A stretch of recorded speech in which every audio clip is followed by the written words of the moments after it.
Hello, Christopher. Hey, how are you? Sorry this is taking so long. It's something that I had to close everything down and start it all over again. I kind of waited for 15 minutes and nothing happened. Well, it's one of those strange things that I find with time zones. I'm never quite sure just where everybody is and at what time of the day it is. So I was wondering myself whether there was something wrong with it, but I'm sure it was right. 7 o'clock. We're good. Hello. Hey guys, let me just tell Ed he's looking for us.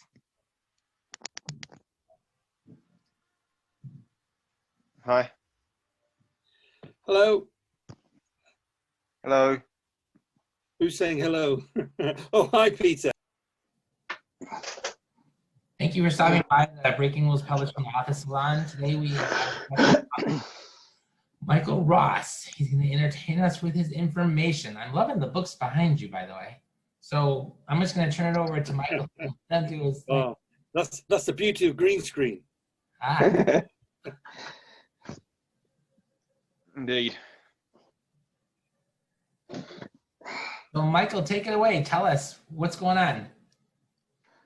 Well, first of all, hello, everybody. I guess you're from all around the world, or are you basically from America, or? Britain. Esther is from Germany, and then Adam is from the UK. Okay. He's from Colorado. Uh-huh. I must say, I do like some of these titles that you've got. E.A. Green, The Green Man. That's me. Yeah, I can see that. That's a great name. Yeah, I'm sure that's a book in itself. It is. An E.J. World of Words. That's interesting as well. I don't know where you are on your journey for writing books. I mean, I guess, have you all written a book already, or are you about to start, or anybody want to sort of throw? Published one, working on a second at the moment. Yeah, good. Anybody else? Working on my first. You're published, yeah? Sorry, I'm trying to get another author on here with us. Yes, I just published my 11th book. Wow. Okay. Okay. Well, shall I just kick it off by telling you how I got into it and just where I am now myself. It all started off for me by going to a clairvoyant, of all things. Must be over 10 years ago now, and she kept saying to me, I mean, you know what the clairvoyants are like. She's there and she's telling me I'm this horse stuck in the field and I'm trying to get my hoof out, but one day I'll become an eagle and all this stuff, you know. But anyway, towards the end, for 15 minutes, she kept saying, you've got to write. I mean, I said, write what? You know, and she said, write books, you've got to write. It's in there. Now, listen, I went to school and I wasn't particularly good at English. Okay, I was nothing that was spectacular for me with English, but I did have an imaginative mind. That's something that did help me quite a bit. Before all that, I've been an actor. I'm an established actor in the UK, and I've been doing that now for nearly 40 years, to be honest with you. So everything from theatre to TV to feature films I was involved in. But then I got into writing, which I love, to be honest with you. And for me, it all started off with a true life storybook, which I wrote about something that happened to me 15 years ago, and that has done extremely well. Just a point about that book, which can be interesting, is that nowadays I've got an editor and I've got a copywriter and so on. So I'm sort of gemmed up a little bit there.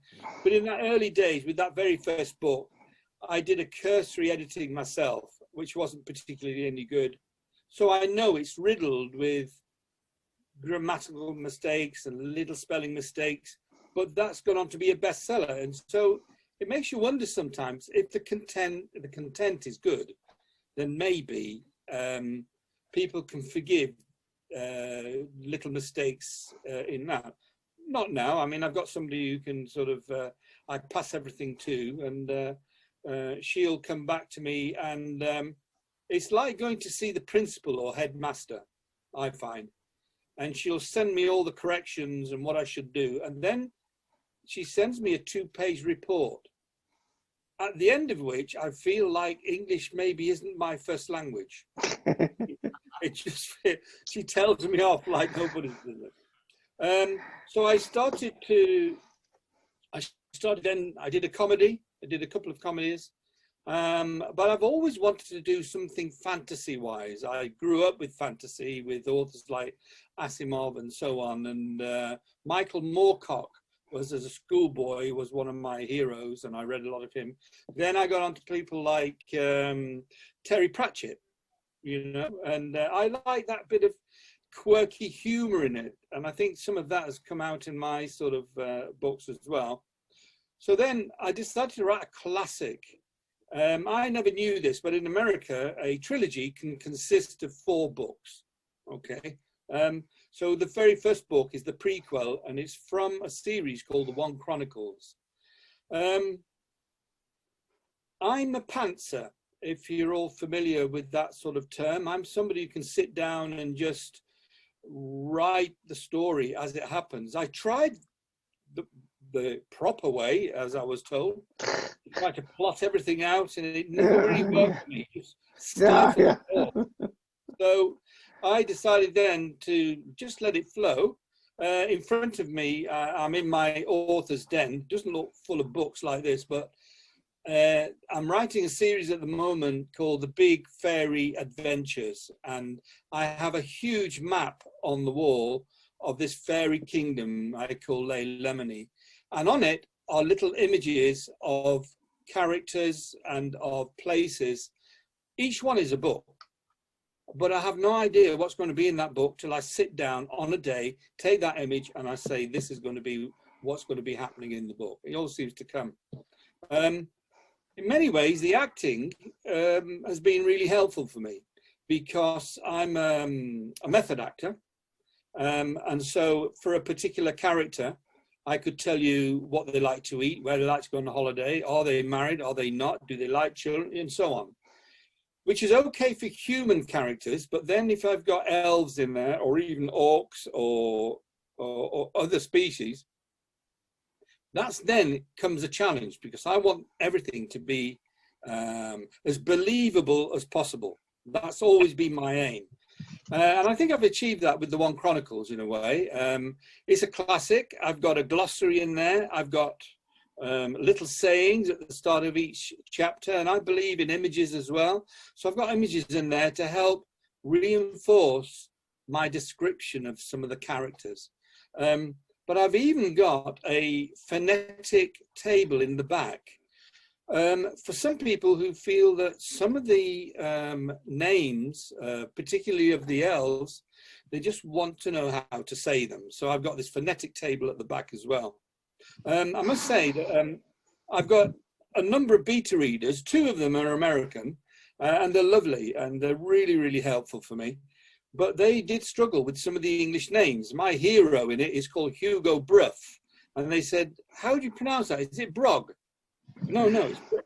So I decided to do a phonetic table, you know, just to sort of explain how to pronounce some of the words, which I think is important, really. So I went on to write The One Chronicles. It's a big, you know, we were talking 400,000 words altogether. And I'm quite proud of it, and that's doing really well. At first it didn't, and so I joined a management group, and they told me that my book covers were rubbish. that it didn't look like a book that belonged on the shelf with other epic fantasy books. So I had everything completely redesigned, and it made a huge difference. Then there was the book description on the back, and I had to get that redone as well. And those two things helped a lot with the books. But then I went on to writing books for children of all ages. I've got ones for 3 to 6-year-olds. It's a series called Arnie and Mia.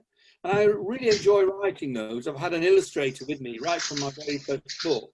And she's been super in writing all these children's books for me. Illustrating them. Then I went on to writing write a horror story, which did quite well. It's a collection of short stories. And then on to young teens, young adult. That's an interesting one, young adults. Young adults is quite good because you can capture sort of mid-teens, but it actually goes all the way through up to adults. Adults will read young teens books. So those books I've written have done quite well. So now I'm finally on this series called The Big Fairy Adventures. Like I say, it's slightly Terry Pratchett-esque in a way.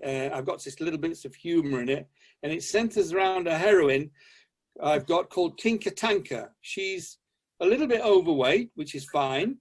She likes her nectar too much, and she bumps into walls all the time and so on. And I have a little character that I brought forward from the One Chronicles, a little Chinese guy called Dingling, and they get on really well. There's quite a difference in height, as you can imagine, but they come into the story quite well as I'm writing through it. I've just finished the 3rd book. How many of you guys, particularly if you're from the UK, remember Enid Blyton and the famous 5? Well, they were a really great series of books if you go back in time a little bit. And it was, I think there were 5 kids in there and a dog.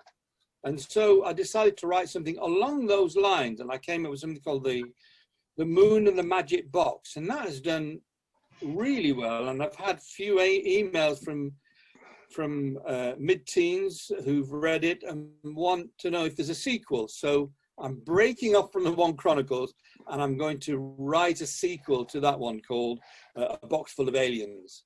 So, so that's basically where I went so far with the books I've written. Now, I wanted a hook with the One Chronicles. I wanted to do something a little different. And so I went on a writer's retreat. I went to Spain for a month. This is last year before the lockdown. And I designed a board game of the same name, the One Chronicles. And that's something else, you know. You'd think it's fairly simple to design a board game, but it's not. I've got all the characters in there. It's on my website as well, but every stage of it. And that went on to be voted in the top 10 of best board games last year. So I was quite pleased with that. So that's something that can be bought in line with the books if somebody wants to continue it and play games with it. So I always try and think of something that I can have as a sideline as I'm writing the books. The Big Fairy Adventures at the moment, across from my cottage, there's quite a large verge, and I started building a fairy garden, and I've expanded it, and now it's quite a feature for people around the area who bring their children and adults to come and have a look at this fairy garden. It seems to have taken over a little bit. So that's just a potted history of where I've come from, or where I've got. I have to be honest with you, I find the marketing side sends me to sleep. And I've also realized that you can put a lot of work in there. You can get right up to that point where you've published a book, it's been edited, it can be and read fantastically. But then that little bit of a movement from there to becoming a bestseller or to selling lots of the books is so difficult. I mean, you know, if I'd known that right at the beginning, maybe I would have rethought it all.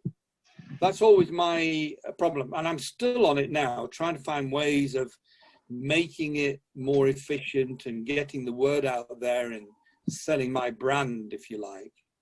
It'd be interesting to hear off you guys how you have coped with all this. So I'm going to shut up for a second and let you guys tell me something about your story, which I think is important, and then later on you can ask me questions. Anybody want to have a go? Ed, why don't you go? All right. Well, right now, I've just written my 11th book, and those of us around our age know the song Delta Dawn by Tanya Tucker. And so that's what I've just recently done. I've decided to tell her story. I have a children's series called Don't Let the Bed Bugs Bite, and that's the series that I actually work on between novels. So it kind of clears my head and lets me have some fun before I get all serious again. Marketing-wise has been pardon my French, a pain in the ass. I must market, I'm going to say probably close to 150 different sites. Even though a lot of that has to do with Facebook, I've also got other apps and sites I go to. I've tried marketing around our area, and right now, because of COVID kicked in right as I took that first step. So literally that door was shut right in my face when it comes to getting my books out and to libraries and, your little fairs and sales, and because all that's been canceled. And so it's left me in a big limbo. And so right now, all I'm really doing is I keep trying to not get depressed over that, because that seems to be a writer thing.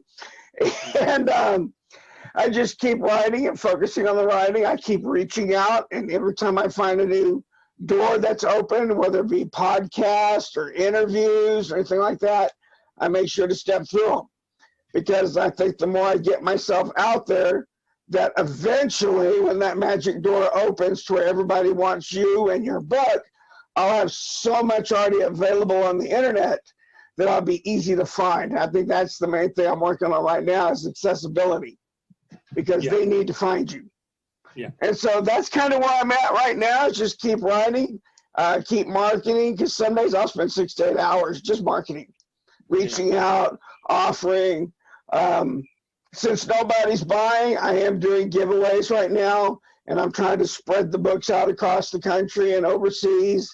That way, eventually, somebody say like, "Oh, I read this, you should." So if they're not going to buy it and speak about me, then I'm just at this point give some away and get them talking. Yeah, no, thank you for that. That was interesting. I'll come back to you on that later on. Yes, hi Adam. Right, I published my first book, came out just right before COVID got really bad in the UK, and it's so it's a lot of conventions and stuff are off and things like that. And I'm a science fiction author, so I've some of the bread and butter stuff has not been harder for me to do, so we're looking at basically sort of a soft relaunch. Next year, when things are more back to normal. And the thing is, and it's worth mentioning to many even the big time authors took a while to get going. Pratchett didn't have his day job. I think it's all 3 or 4 books in. He was a press officer of a nuclear power station. And Ian Fleming took about 5 or 6 books to make it big as well. Rome was not built in a day, nor was it burnt down in one. Very good. Yeah. Just an interesting thing is, one of the big mistakes I made was relying purely on Amazon to sell my books. Like I say, I relaunched my books, all the planning. I spent 3 months ready for the One Chronicles to come out on the 1st of July this year, which couldn't be a worse timing, if you like, for it all to sort of come out. And for 17 days, you couldn't find the books after I'd published them on Amazon. You couldn't find them on Amazon. Then when you could find them, they all said unavailable to purchase. Amazon made a huge mistake. They said, "We're sorry for the inconvenience," but it taught me a valuable lesson that really, if you can, try and get your books in all sorts of marketplaces, from draft to digital to Kobo to you name it. The more you can spread the word out there, the better it's going to be. Anybody else like to chip in with where they are on their journey? Yeah, hi Daniel. I'm sorry. I loved your entire speech, and I loved Ed, and I loved Adam for stating all of that. The best thing I've found has been limited advertising, because in some ways, like, it's counterintuitive. Limited ways, two people don't just buy it. Ed's work, he has done everything, and it's not working. To use your example, you've done, I apologize, nothing, and it is working. So we find a middle ground to advertise, and at some point we have to pull back to state that if you want more, you got to buy it. Mm-hmm. Yeah, no, it's absolutely true. I will say this though, I'm a great worker at trying to sell myself, and I have come across a couple of things that have worked really well, whether you have as well. One is what you think about bloggers. Now, I've got a handful of bloggers that are professional bloggers, and they will, they're also reviewers, and they will review a blog for free. Now, one of them has several thousand followers, and I thought, luckily she likes my books, which is all helpful, but she will write a review of any of my new books that come out. And I know for sure that just with her, there's going to be 7,000 or so people that are going to be reading that review. So maybe that can help. And it does help. That's one side. That, you know. Sorry, may I interrupt real quick? Sure, of course. That is really good information. Could you share it with the group so that we can all see it? Because like reviewers, interviewers, influencers, we're trying to do all that. And I think part of it and part of the marketing is we're not getting it out there to enough people. Yeah. So I'll put a little, I'll write a little thing in the chat in a second. One of the things that is that obviously I also look for bloggers that are to do with my genre. So if we're looking at fantasy and epic fantasy, then I found this particular lady called Curled Up with a Good Book. And she's the one that's done the reviews, and she has a great following. So it's worth trying to find out, just researching on the internet, for bloggers that are free, bloggers that will review and blog in your genre, and then just trying to make a connection with them. The other thing that I've done, it cost me $300 for 3 months, and I've got a literary publicist.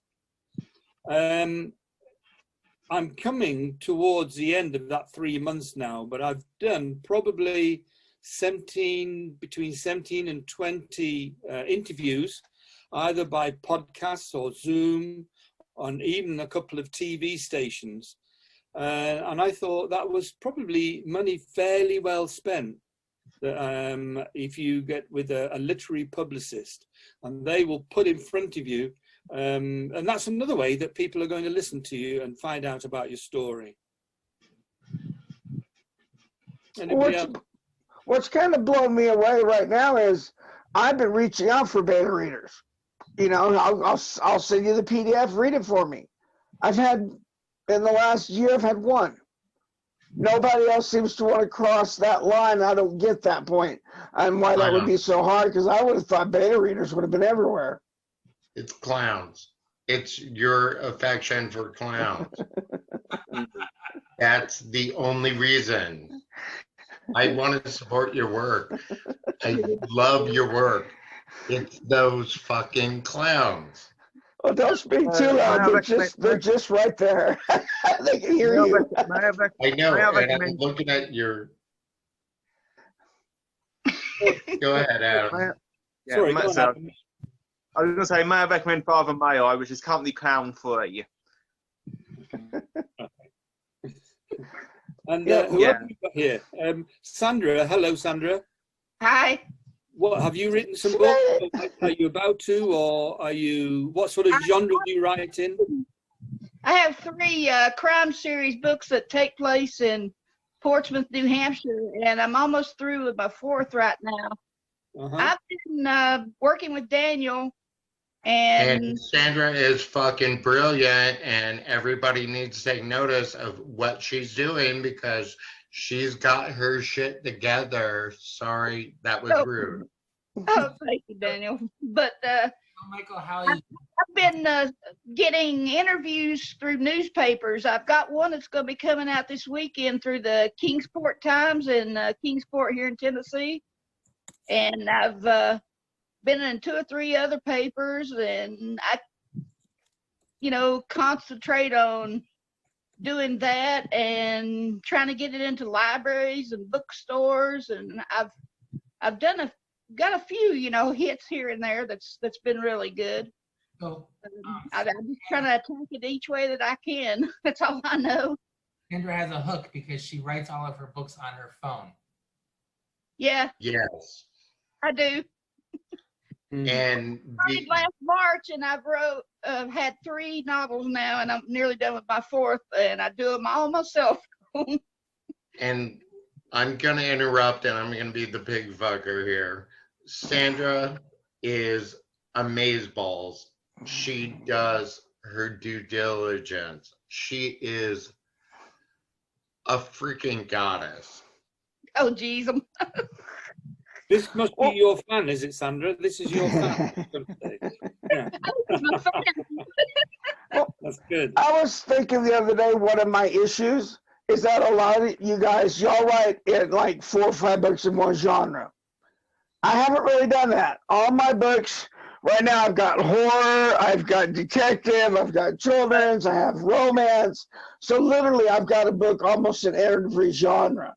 And I'm wondering if that could be one of my issues too, is that instead of like there's 4 in horror, I've only got, I think, 2 in horror. I'm going to cross that line with my next book. I'm kind of excited about it because I used to live in Myrtle Beach, South Carolina. But there's a fault that runs up from Charleston. There was a really big earthquake at one point in Charleston in history. And I'm going to have a couple of really big earthquakes happen offshore in Myrtle Beach. And then I've looked this up, and it can happen. Now, it actually has before. A volcano is going to rise up out of the ocean in like 2 days and just blow. Wow. Yes, and I can back you up on any information you want because I know the seismic activity of the entire country. Oh, cool. So, yeah. So one of the things that I found, and maybe Michael can confirm this, is that I'm finding a lot of writers who are doing series, and once they do the series, so 1, 2, 3, 4, whatever, one guy has 2 series and there's 10 books in each one, and he sells like 20 books a day off of Amazon just because people are looking for that book, and they find the series and they go back and they find the other ones as well. What do you say to that, Michael? Yeah, no, I think series are good. I mean, I've written that series there. There was one big drawback with series, and I think George R.R. Martin made a huge problem with one of his series in that he had written 2 books, from what I believe, and then it was 10 years before he brought the 3rd book out. Well, people will only wait so long. I was advised, actually, if you're going to write the series, then make sure that the next one in line is hot on the heels of the first one. So certainly with the 3 books in my trilogy, they more or less all came out at the same time. I mean, at the end of the day, the more books you've got out there in the marketplace, then the more it's going to be successful for you. And listen, I'm multi-genre because I've got horror, I've got comedy, I've got true life, I've got fantasy, I've got epic fantasy. You know, I've gone down all those routes, and I've finally found my niche of where I want to write in, which is fantasy, but slightly comedic fantasy. So there's some comedy in there, but I'm sure all you guys would like to be in a little genre that there's nothing on Amazon or anywhere to put you in the genre you want to be in. I would love to have one just for myself, because I think there's none of the genres really fit my type of book. I don't know if you guys think that as well. There is silence. The cottonweed is blowing across the prairie. I can see it now. I did try an unpublished novel like that, but it was perhaps a bit too niche, and it might, I'll maybe visit it someday, but it was perhaps a bit too niche. So, my sort of space-based science fiction covers a boredom with a hint of comedy in, does, or quite a fair hint of comedy actually, does sort of form to a reasonable standard genre. There is a danger of going too niche. Of course, there's a danger of going too broad and too popular, particularly. Well, you're coming into a crowded market, and well, it's crime novel. Yeah, well, it's quite funny. I mean, I've got one of the bestsellers I've got is a children's book, and it went to #1 within a few days of it being published. But it's actually it's a bilingual book, which is English and Croatian, because my illustrator is Croatian, and it's called What is a School? And I was really amazed at first. I thought, this is great. This is a bestseller here. But of course, the only other book it's actually competing with is an English-Croatian dictionary. So no wonder it's going to get right up there to the top. I know exactly what you mean, though, Adam. I mean, you know, when you come to doing epic fantasy, then that's a big job. You know, trying to get in there. Another thing, because they're all coming to me as I talk about it, and been a big success for me is getting in touch with well-known bloggers, but also authors, for example, in epic fantasy, and saying, look, I want to write a letter to all my followers, and would love to put and promote you as well, if you could do the same for me in your newsletters.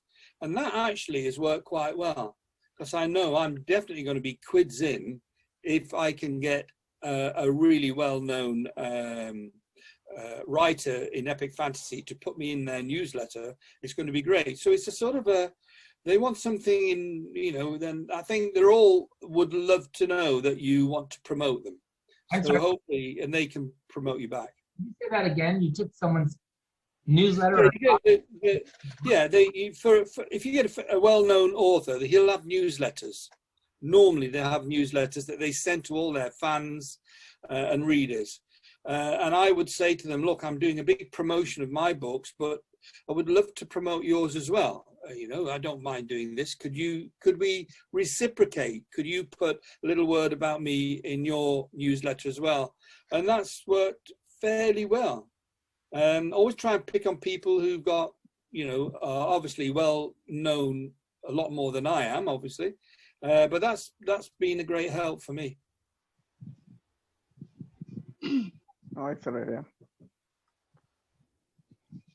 What was the name of that blogger you said the site, it was Curled Up with a Good Book? Yeah, that's simply that, .co.uk. She's based in the UK, but she's only one. You know, I started to research, and I mean, I'm a member of all sorts of writing groups. And so I copy and paste a message throughout the whole of these groups, and I usually get some good responses back. But there is a list out there of bloggers that are well known, that have lots of followers, that won't charge. So, you know, it helps to sort of get on their books. That's just one point. I mean, Sandra, you mentioned libraries. I mean, we have libraries in the UK. They're a little different to yours, but I've got mine in a number of libraries. If you're in the UK, I think you are, Adam, then you'll find that it depends on which area you try to get your books in. Some don't want to know, some will welcome you with open arms. So I don't know. I don't know how it works. I don't know how it works in the States, but certainly where we are, every time somebody takes a book out of the library now, I get a very small fee. Oh, cool. Oh, wow.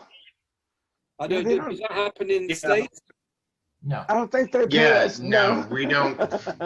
Sorry, we don't get paid for library donations. He actually wants. That's why I've tried to get all our authors in like UK, Europe libraries, institutions, all of that.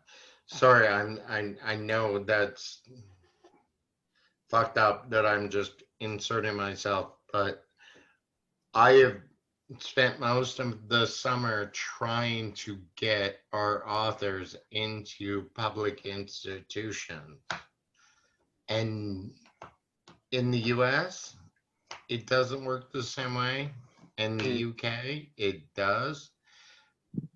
So any inside info you have, please let us know. I mean, that's just one aspect at all. I mean, I just try everything. I've just been involved in a very big school in Dubai. It's called GEMS. GEMS have schools besides Dubai. They have them in India, South Africa, and Australia. The school have a program called Right to Read, which is to encourage children to pick up a book and read it.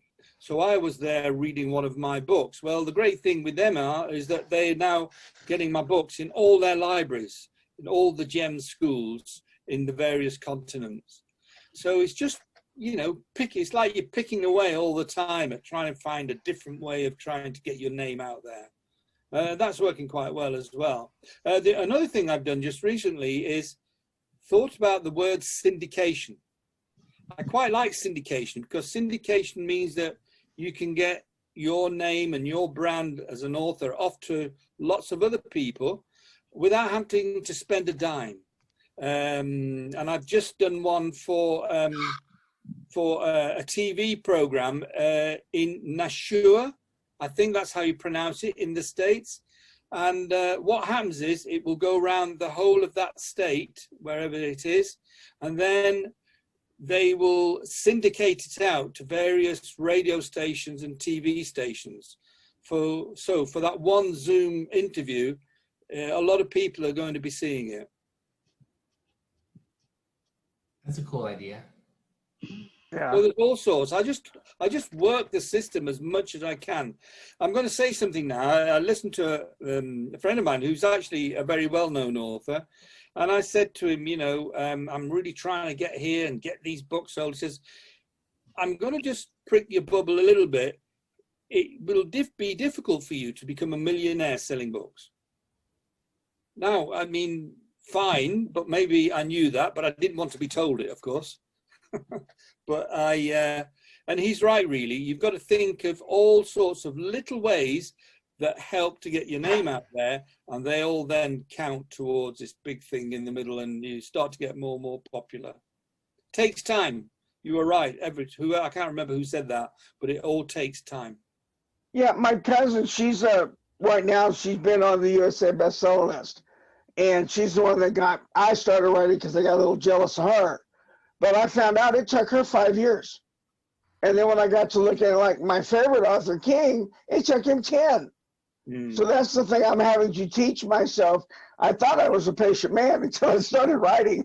And then I realized, you know, when you're waiting for people to respond, you find out just how impatient you can be. Yeah. Yeah, and I've only been at this, I'm going on my 2-year anniversary doing this professionally. So, you know, I could still be another 3 years for all I know. Yeah. I mean, another side of things that has worked quite well for me is podcasts.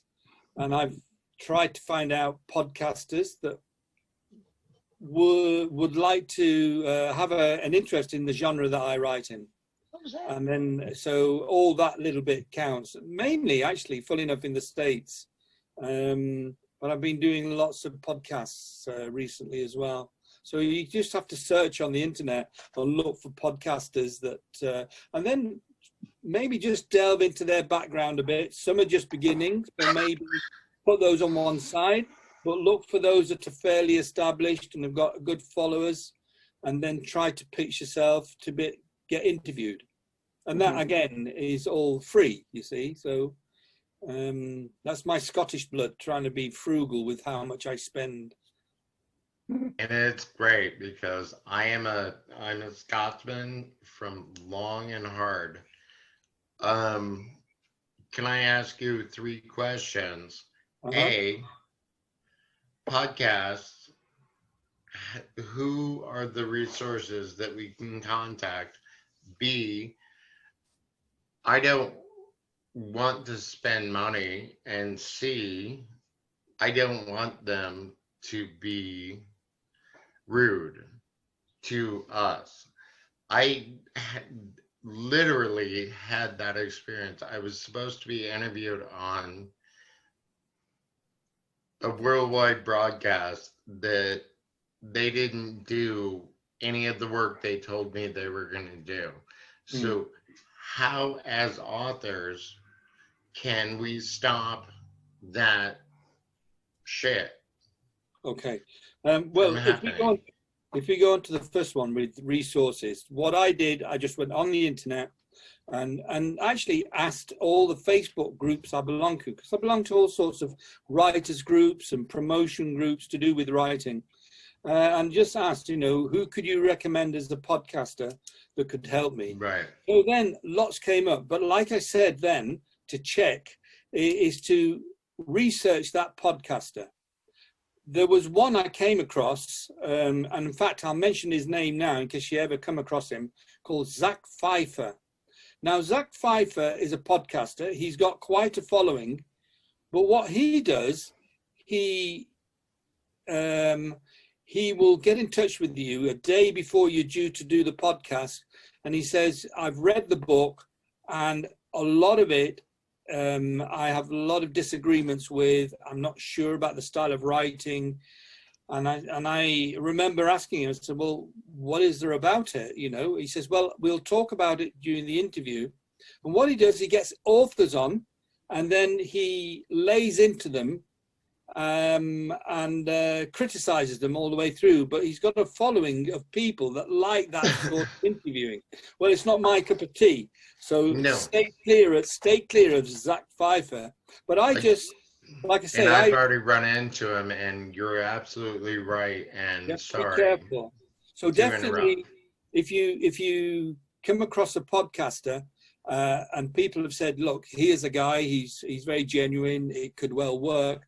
Research it a little bit, find out how many followers he's got, and where he will post his podcasts. It's really important, and that way you can cut out some of the stuff that you don't want to be involved in, and that can help quite a bit.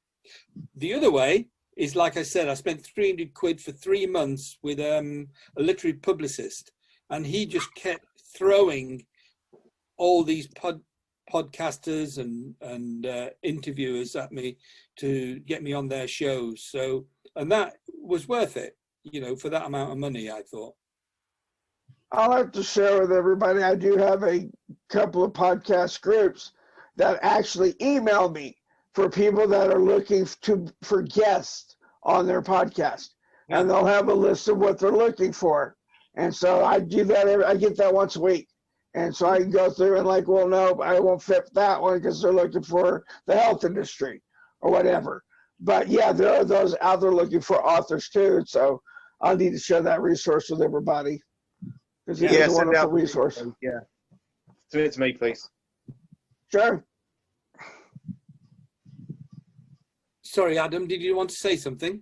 I was talking to Ed. Oh, sorry. Right. Okay. Anybody else want to put in here? Peter, I wish you'd stop interrupting all the time. Sorry about that. My sort of literary career at the moment is 2 short stories. Both have been published by Christopher. So I'm working on my first novel. Okay, I've been working on it for 2 years now, but I had a bit of a break. And so, you know, I really haven't got a lot to add. I'm sort of just soaking it up like a sort of dry sponge. Yeah. Well, another thing I haven't mentioned here is had a lot of work or advice given to me about my website, which at the beginning was totally rubbish. I've now got something called a landing page, and with most of my books, the first book will be a free book to get people involved into the story proper. I'll put up my website here, so if you were looking to try to improve the website a little bit, then by all means look at mine and see how that would work for you if you wanted to set up or change your website a little bit. But it's working quite well for me now, the way I've got it set up.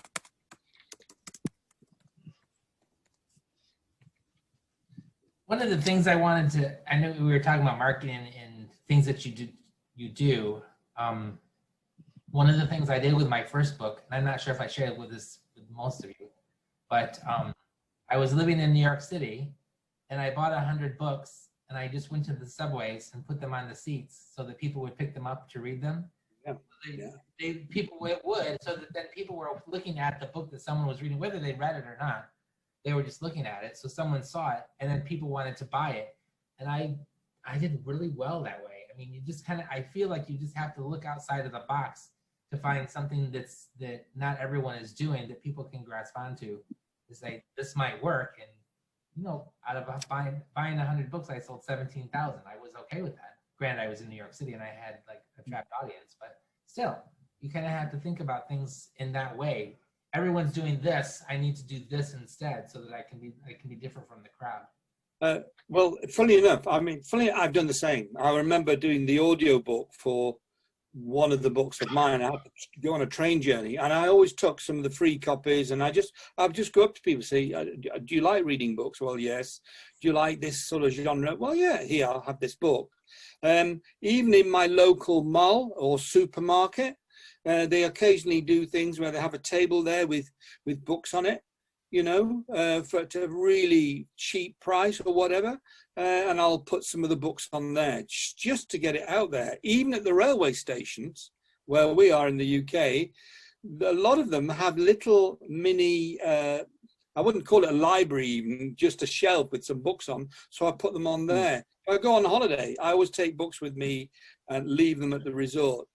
Any possible way I can think of just leaving a book somewhere, it all counts, I think, in the grand scheme of things. Yeah, that's a great idea. I guess another one too, which I've just did before lockdown, which was really proving to do well. Again, I'm not sure if you can do it in the States. Certainly, if you write books for teens or children, is getting in touch with the schools, and they will take orders for books and then go into the school and read the books. And I quite like that. I can read storybooks to them, and that's been quite lucrative. And that was for that, and you be inspiring future authors as well, because that very much inspired me to get going as a more serious thing. Visit by from YA for 20 years ago now. That actually got me into writing for profit in inverted commas.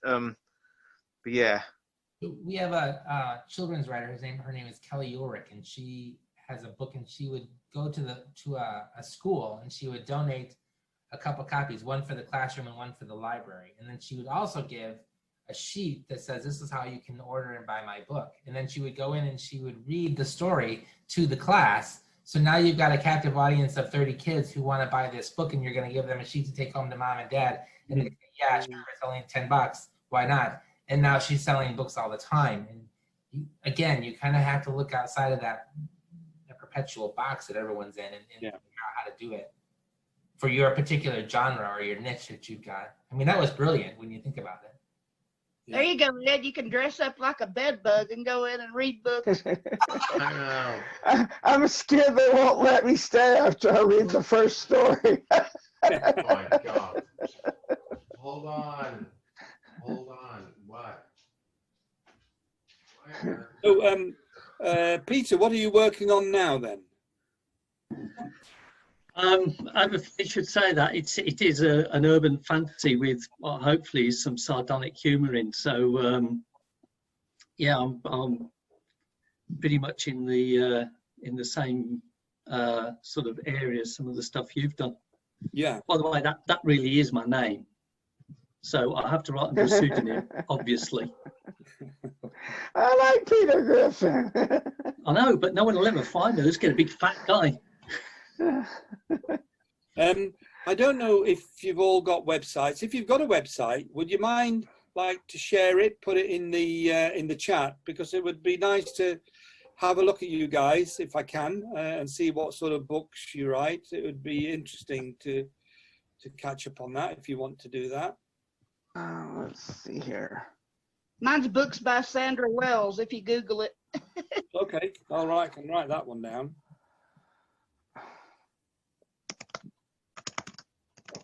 And what sort of what genre is it, Sandra? Crime series, crime mystery. Crime. Okay. Okay. Good. I put mine in there.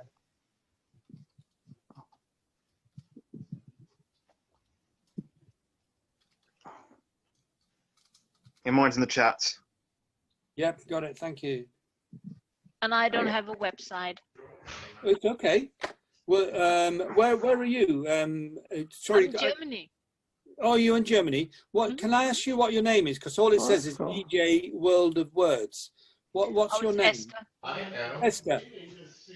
And the G is Jacoby. Jacoby. Yeah. Well, what sort of books do you write, Esther? I have 3. They're all a bit different. I started with a thriller kind of thing. Then there's a young adult almost type of stuff, and some romance. Mm-hmm. The 4th novel is also romance. I have a book of short stories, and I'm working on a book of poems. All right, so quite multi-genre as well. That's nice. Good. But none of those, have you got a leaning towards one in particular that you think, you know what, after I've written this poetry book, I'm going to write another poetry book because I really do like this genre? At the moment, probably not. Okay. I have a bunch of new ideas for stories. I really would like to work on crime, because that's really what I like to read. They just never turn out that way. Yeah. Yeah. there. Daniel, what sort of books do you write, by the way? He might have stepped away. He was talking to somebody. No, my dad's here. Okay. Hi. Lean in so they can all see you. Hi. My dad's here. You gotta okay? lean further. Come on. He waved at me, so. Okay. I write fantasy, science fiction, all kinds of crazy, total batshit crazy shit that people don't want to read. Well, you never know. You know. Well, have you got a website or somewhere we can? It's called Puppy Cat Press, and it's linked in with Christopher's because we do a shared marketing campaign. I've already produced an anthology of work that I will not do. And Ed, this means you. I will not do cross promotion with people who have different contracts. Yeah. And I will not step on the toes because ethics matter. That is what. So, 1, Puppy Cat Press. 2, Breaking Rules Publishing. 3, I do not step on toes. Well, very commendable. Like it. Thank you. I just needed to make it clear because 2 of our authors are looking down shamefully, and I really love them both. Okay. I was looking at somebody's website. I'm not looking down shamefully, but I'm just looking at somebody's website. It wasn't you, Adam. No, it totally wasn't you. Fair enough. Yeah, we're narrowing it down. This is a part of this comes onto your crime side of things, I think, Sandra. We'll narrow it down in the end. Okay. So after the poetry book, Esther, what do you feel you want to write next? Did I mark it? Are you talking to me? Yes, Yeah. please. Yeah, talking to you. Well, I told you about the book I'm going to write about the volcano coming off. All right, got you. Yeah, I remember. Beach. It's a big, huge resort town. It's like 60 miles of beach that everybody goes to. So this volcano is just going to come up in the middle of the night, like I said, and blow, and there's going to be balls of fire and stuff going through the hotel windows. It's going to be pretty. Oh my God, Sandra, can I help you with that? Because I know like how lahars are. I know lava flow. I really want to help you with that. I'm just worried about the what is it, the smoke, that's right after it. Sure. Sure. Oh, the pyroclastic flow. How I'm gonna work around that, not killing everybody else in a 4-mile area. There's ways around that. There are so many ways around that. You just have to cover your mouth, and it won't get in your lungs, and it won't crystallize. Yeah, that's what I'm talking about. So I would love to work with you on that project. Thank you. And how about you, Esther, in Germany there? What are you going to do next? Okay. Well, I have one that is started, which is about modern day slavery in Dubai. Right. I thought I'd lost about 40,000 words of that, but I found them. So I'm probably going to revive that. And there's potentially something dystopian, and then I'll turn to crime. Well, it's interesting you say that, because I imagine you'll have to do a lot of research. You see, for me, I will sit down and my fantasy characters and figures and so on will just all come out of my head. There's not a lot of actual hard research I do. But for something like modern slavery in Dubai, are you having to do quite a bit of research? No, I lived it. I lived in the Middle East for 4 years. So Right. I'm basically just writing down what I know has happened. Right, I see. Interesting. So, you know, Yeah. easy, because I'm too lazy. I don't have enough time to do lots of research. No. But I spend a lot of time traveling, and I've been all over the world, more or less. So I can talk about all sorts of stuff without having to waste too much time. Well, waste too much time without spending too much time on research. Well, Locations, travel, blah de blah. Yeah. You've had an interesting life, I can tell. Mm-hmm. And that all helps, doesn't it? It all helps to It sure does. come up with ideas, or how do you want to write the book and so on. From the age of 1, I lived in Nigeria, West Africa, and lived in a railway carriage. My father worked on the railways, and we used to go and visit very outlying district stations, miles from anywhere, and Nigerians would come out of the bush that had never seen white man before. So I have to write a book about that. It's some very interesting stories. All right. Does anyone have any more questions for Michael? I don't. No, I'm good. We're good. Michael, thank you so much for coming. We really appreciate it. You've given us a lot of really good information. And some of us, Thank you very much. It's a pleasure to meet you all. And I'd love to. I'm going to be checking up on all of you and having a look at what you're doing. It'd be really interesting for me too. So nice to have met you. Thank you so much. You also, Ricky. Have a wonderful day. Thank you. Bye-bye. Cheers. Bye. Bye. Thanks a lot. Bye-bye.